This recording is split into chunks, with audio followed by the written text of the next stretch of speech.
I'm Jeanette Pincus, and today is Wednesday, April 3rd, 2024, and I have the opportunity to interview Debbi Levy, who was one of our leaders for the Jewish Federation of Greater Dallas Community Solidarity Mission that we had in February. Thank you so much for doing this with us. My pleasure. To begin with, we know not everybody wanted to go on this trip. It's true. And I'd like to start with that. Philly, what did you feel about it? Well, I could talk about me and my husband Barry, but I know he has a story to tell, and I'm going to let him tell that, as I should. But from me, I had no choice but to go. I wasn't entirely comfortable with it. I wasn't ready for it. Barry and I were chairing the mission that was to leave in October, prior to all of these things going on. Or no, we were leaving in November, rather, prior to October 7th. But after the devastation, we really felt that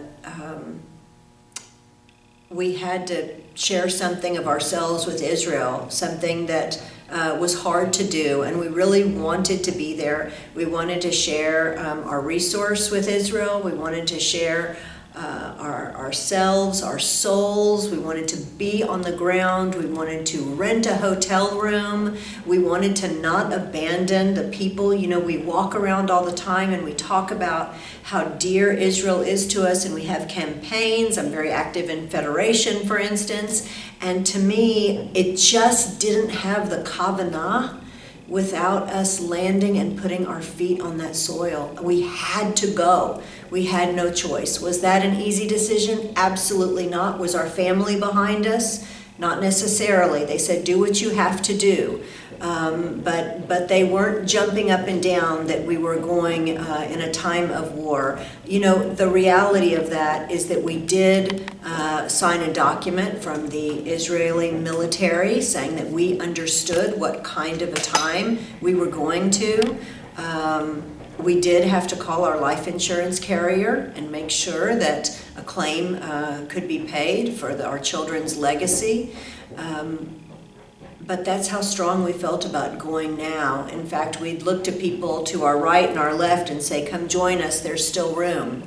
And people were very gratified that we were going. And indeed, the people that took off on that plane, they were stakeholders. And if I look up and think to myself about what some of my most proud moments in my whole life have been, there's no doubt that leaving on that Federation mission was a stakeholder moment for me. And I'm very proud of it, and I'm very glad I went. And I'm very, very glad to be asked that question.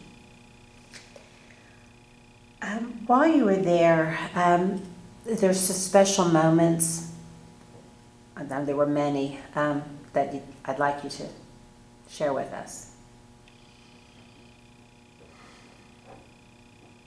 It's just running like a film right now as we sit and talk. Really painful moments, but the ones that I would want to share right now, I brought silver Texas charms on silver necklaces. And in particular, when we had a wife in the hospital and her spouse had been injured in the war, it was such a pleasure to give her a necklace so that she could wear, knowing that someone, maybe in a place she's never been, Texas, the United States, cares so deeply and brought something to her. I had a lot of those moments with hugs that felt like prayers. And so happy to have in my arms the dad of a hostage, the uncle of a hostage, being able to transmit the kind of love that we feel and that we write checks for so often. How can we help our brothers and our sisters in Israel, but to be able to literally be in an embrace with them, that was something different. I'm going to carry that with me forever. Debbie, I remember when we went to the areas where there was just stockpiles of all those cars, and you were by Robbins. had some words at that time. That was very meaningful to me. Oh, I almost can't talk. It was, I wrote a prayer for witnessing, and we utilized that prayer. And it's one thing to write it in your house and imagine as you're writing and refining, does this word work? Does that word work? Will this be touching? Will this give us sustainability as we see sites that I really couldn't imagine when I was authoring this prayer, this poem. And it was good then, but everything was so palpable. Everything was so potent. There's literally, we could see smoke back and behind where the cars were. The picture that is in the TJP that I think that Sharon Wish took has Rabbi Robbins and me like this, because you can't help but be hands open in prayer in these moments, asking for help from the Creator, asking for safety, asking for the return of the hostages, and the burning cars just brings you to the most potent moment, I felt like, in the whole mission trip. Just the understanding of no holds barred with violence, that it could go to an extreme that is literally unimaginable. And to stand there before that and be able to pray together with our mission participants and the people who were helping us, guides and all of and we had a few soldiers with us. In many ways, the sweetest part was that prayer. Those moments felt like a homecoming. I've just felt very at one with our Creator.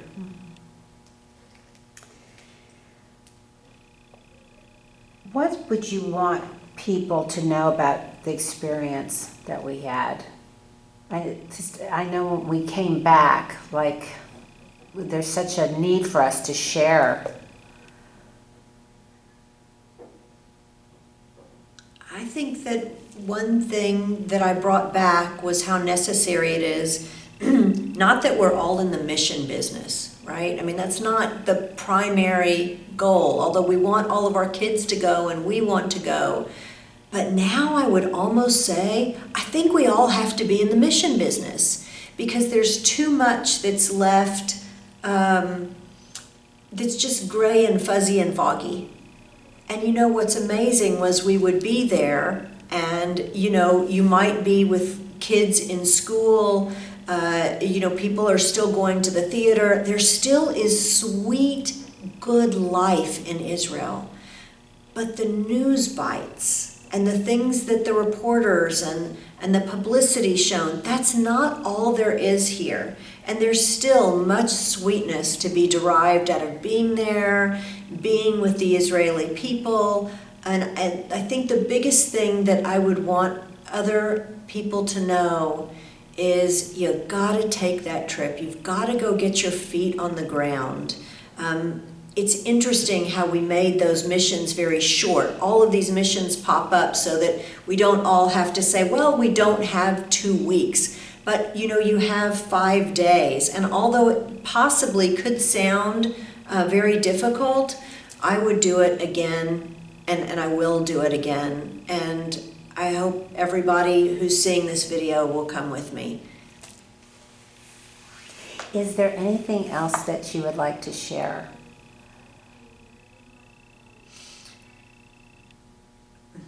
By way of intimacy, I would say that after Barry and I got married, we took the mission trip through Federation in 2018, not ever having done that together, and it strengthened our marriage. And in 2021, I think that's right, it could have been, yeah, I think it was 2021, Barry and I went back on the Pace Setter mission. And then here in 2023, we went on this solidarity mission. And from a very intimate and a personal perspective, one thing I would say that I think is a surprise is that being in Israel and eating the food and touching the wall and holding hands with your beloved and making friends that you have this experience with is so sacred and has woven a good marriage for me and for Barry.